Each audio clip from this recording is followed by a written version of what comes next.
welcome to this video for the Databank. I'm here today with George from Coalition to discuss the latest IB index that Coalition has done. We're going to talk about the investment banking revenues.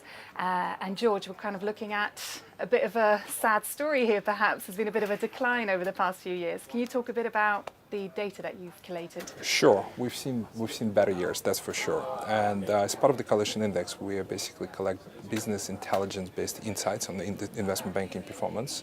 And the biggest what of 2018 index that unfortunately it's been a very disappointed year.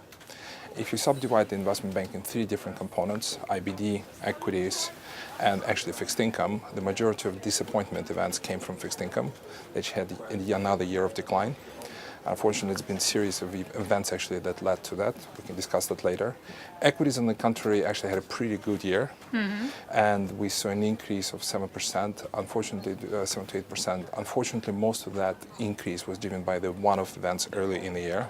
As a result, it would be quite difficult to repeat. And finally, IBD had a very mixed performance because we've seen a relatively disappointed year for DCM, given the interest rate in the US and slowdown in bonds issuance. But we've seen a pretty good year for ECM and M&A.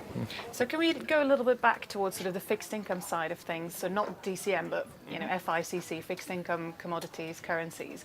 You talked a little bit about that creating quite a drag on investment banking revenues. Can you sort of illustrate that a bit? Sure. So if you subdivide the typical FICC performance, the two biggest businesses are actually credit sales and trading and rate sales and trading. And these are the two major business lines that actually had very disappointed results. To be honest, we had actually relatively disappointed results up until the Q3 as well, but then the fourth quarter was a particularly poor one.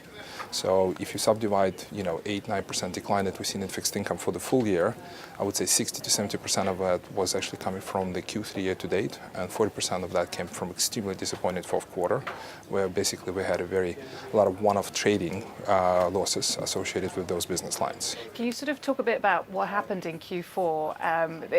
There was a big shock in credit markets particularly, and how that sort of carried on into the first quarter of this year. Yes, so as you said, the sudden basic widening of credit spreads generated actually quite a lot of disappointing results within credit. To be honest, we do see some recovery of that actually within the first quarter.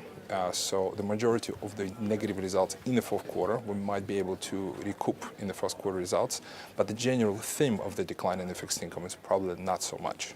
So certain events of the fourth quarter is one-off, absolutely, but the general decline, unfortunately, probably is kind of a sustainable event. Yeah, because we saw also over 2018, as you said, there was some parts of the business that didn't do very well, investment banking, but overall it was quite a level year.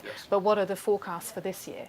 The forecast for this year for us is that it's going to be relatively flattish top line, and unfortunately we would expect actually some of the reverse of what we've seen last year. So last year we started quite strong, and then as we go through each quarter the results were quite disappointed. Our view is that it's going to be a bit less seasonality this year, so as a result actually the majority of the year will be not that different compared to what we've seen in Q1. And basically, if you kind of put two and two together, we wouldn't see any big changes.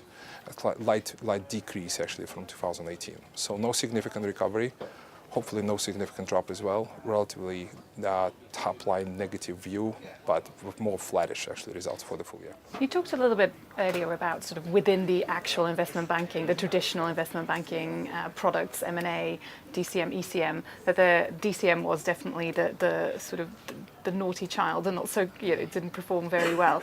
Can you talk a bit about the different products last year and sort of going into this year, what you're expecting? So the majority of negative activities actually came from the bonds issuance, and particularly investment grade and high yield bonds issuance that declined actually in double digits, and that was the major driver of the performance. If you look at the loan space, the results actually much better. We see both high grade and left-in loans actually had a pretty good 2018. Unfortunately, the expectation is that at some point of time it will be slowed down in that volumes related to that, particularly when it comes to financial sponsors.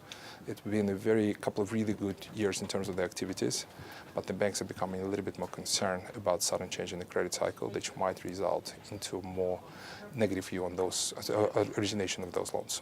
So far it's been going well. Expectation is potentially it's going to slow down a bit in 2019. Okay, and so can you talk a little bit about how you gathered this data? As I understand it, you do look at the financial statements, but that's not all that you guys do. Yeah, so Coalition as a firm is a business intelligence firm. Most of the things that we do is relying on basically working with banks to come up a very detailed outside-in view on how the bank's actually performing. So as a result, we're basically able to provide very detailed benchmarking reports that allow banks actually to understand how they're doing against each other in this really competitive industry. Fantastic. Thank you very much, George, for your time. Thank you. Thank you.